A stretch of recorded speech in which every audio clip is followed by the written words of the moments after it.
السلام عليكم ورحمة الله وبركاته. احنا دايما متابعين القناة. احنا النهاردة في سوق العجيزي، سوق الاثنين، عند الحاج أسامة الحلو.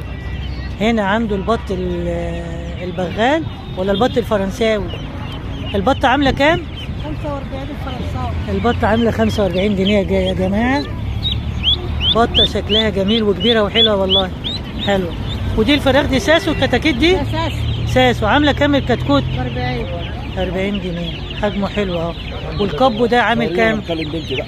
40. كب في 40. صورة بتصورني وانا بتكلم غطي بقى، غطي عشان الدنيا بتكشف.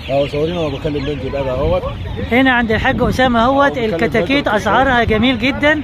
اللي عاوز يجي يشتري من عند الحاج أسامة بط فرنساوي، وعنده كتاكيت ساسو للتربية، حاجات تفرح واسعار حلوة.